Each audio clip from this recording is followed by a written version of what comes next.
Hey folks, welcome back to Indaba Africa. This is Chris here. Yeah, so something I've been talking about for a long time on my live streams, but I thought it was time to maybe just, announce it publicly. And this is the death of Fox News. Yeah, that's right, Fox News, folks, the network owned by Rupert Murdoch, the octogenarian now, I think he is, whose sons took over ownership and management of the network a couple of years ago. And when that happened, we saw a clear, distinct change in what was happening with regard to Fox News and what direction it was headed in, folks. That was a couple of years ago. And so let's talk a little bit about that. So Roger Ailes famously built the Fox News network into a powerhouse with amazing programs, and they went by the tagline fair and balanced. I first became aware of Fox News when leftists in the government prevented it from being on the American Forces Network overseas. They prevented us from hearing about it.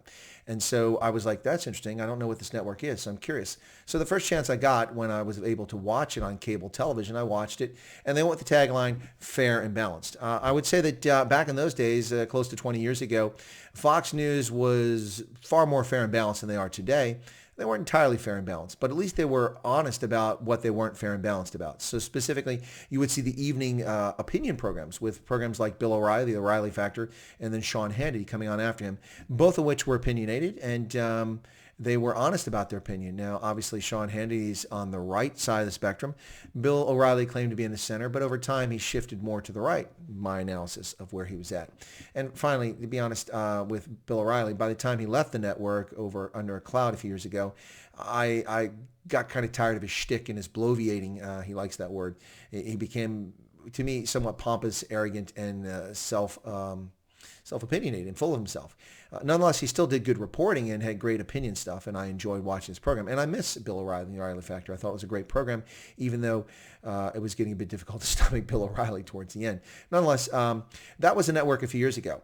Then Roger Ailes' mysterious death, falling down the stairs and dying after the Me Too movement allegations against him and others like Bill O'Reilly at the network and others who were ousted at the network, led to a cleansing or bloodletting of many journalists at the network.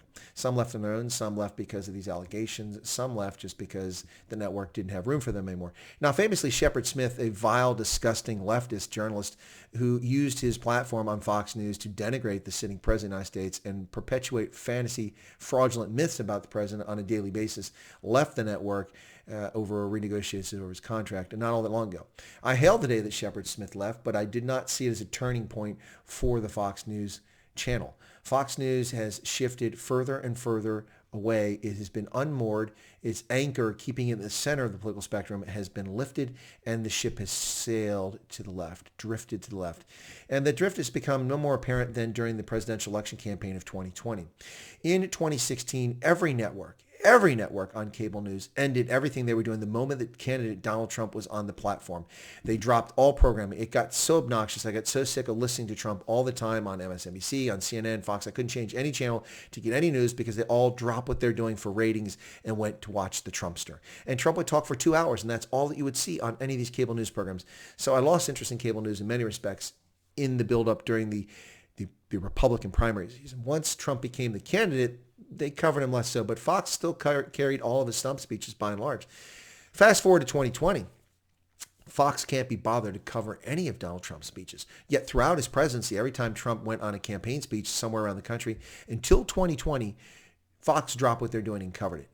And they, and perhaps C-SPAN on occasion, would be the only networks where you could find it until Right Side Broadcasting came up on the internet, on YouTube. Until Right Side came about, and I don't know how long they've been around, but I wasn't even aware of them until this season because I got frustrated trying to find coverage of the president's speeches. I mean, I'd much rather listen to a gentleman who has 57,000 people at his rallies than a demented clown who has a dozen people and wears a mask when no one's within 100 feet of him. I think magically he thinks that the virus can travel 100 feet. No, that's not really the distance that the virus can travel on its own.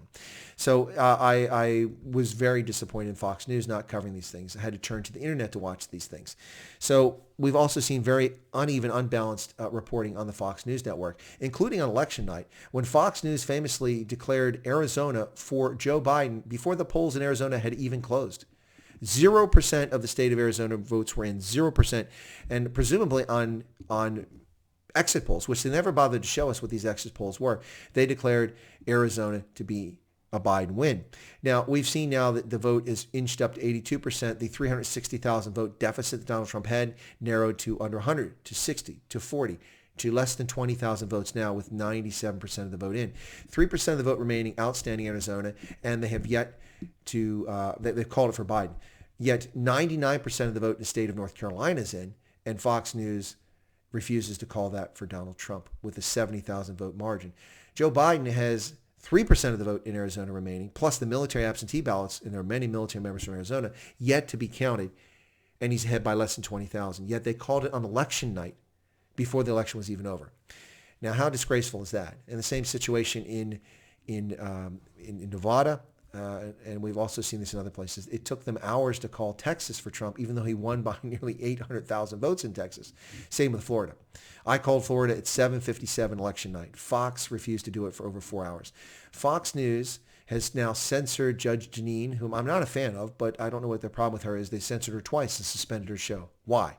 On the basis of what? Fox News is becoming fake news. Fox News Network is becoming fake news, with propagandists spewing their nonsense. There are a handful, Shannon Bream, Brett Baer, Rick Leventhal, are all still decent journalists, but a fair number of people on that network are simply leftists in disguise, and it's disgraceful. You're supposed to be a news outlet reporting balanced news reporting. The only program that is balanced and does its best job seeking out the news from an investigative journalist standpoint each and every night, yet also offering opinion, is Tucker Carlson. When Tucker Carlson was with CNN, I was not a huge fan of him and his silly bow ties. I thought he was a lightweight and was just, the requisite, token conservative on CNN. When he came to Fox News, okay, let me see how it goes. I have to say that Tucker Carlson, since taking over in the time slot at 8 p.m. before the O'Reilly Factor, has improved the program each and every day, and it has proven to be a reliably consistent investigative journalist program. But it is one of the few shining stars, one of the very few diamonds in the rough at what is now the fake news network, Fox News. And I take issue with Fox News because they have been disingenuous and dishonest throughout this presidency, and have become progressively turned against the president as he's achieved more and more and more. Their job is to report the news. On their opinion shows, they're welcome to share their opinions, whether it's Sean Hannity in the tank for Donald Trump, or it's another person like Shepard Smith who detests Donald Trump. They're welcome to do that on an opinion show. But see, Shepard Smith was on a news program, not an opinion program, when he was denigrating the president. He was not offering opinion on an opinion program. He was offering opinion on what was supposed to be reporting the news. And that was the dishonesty there. Anyway, the Fox News Network is dead. Ding dong, the witch is dead. The leftists have accomplished all they wanted. Their thorn in their side for the last 2.5 decades has been Fox News. Fox News is dead, ladies and gentlemen. If you're a conservative, if you're a centrist, if you believe in justice, liberty, and honor, Fox News is not a reliable source of news anymore based on their reporting.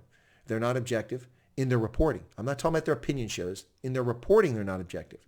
Their coverage of this campaign was abysmal, and it was shameful, and they should be ashamed of themselves. But Rupert Mudoch's sons are not ashamed of themselves, and they're hiring of Paul Ryan, a feckless congressman who got lots of attention and came to national prominence from Wisconsin when he proposed a balanced budget plan, right? Did you ever look at his balanced budget? Didn't balance the budget for over a decade. That's not a balanced budget. That's increased debt for a decade, buried us in debt. And for that, he became famous and rose as the objective, balanced voice in the House to become the Speaker of the House and become a disastrous Speaker of the House of Representatives and a disaster for the Republicans, and was one of the reasons why the Republicans lost their majority in 2018, along with the fake Russia collusion narrative, which at that time Fox News was still reporting objectively. But they're in the tank now for the left, ladies and gentlemen. Ding dong, the witch is dead. Fox News is no longer objective. And if you believe that, then let me tell you about some fairies and some unicorns and some swampland in Florida. Well, folks, if you're not a subscriber to Chris White Africa, hey, I ask you to become a subscriber by smashing that subscription button right down there. And be sure to toggle the bell icon to get notified of updates on my channel whenever we do an update, as well as feel free to leave a comment if you agree or disagree with my assessment of Fox News, or fake news, as some people are going to start calling them now. And finally, I ask that you smash the like button, because likes drive viewership. That's a true statement, folks. And we're losing voices left and right in the political spectrum. Well, not left. We're losing voices in the center at each and every turn, whether it's Twitter banning conservative discussion of actual news reporting, or it's YouTube censoring content, or it is Facebook censoring content. The tech titans are censoring content. And these voices will disappear, and we'll just have a monochromatic narrative, a false narrative, which is what the people will take in daily from their state media and their private media that functions as a state media, as the propaganda wing of the Democratic National Committee. Folks, thanks a lot. God bless and have a good night. And we'll catch you here next time on Chris White Africa.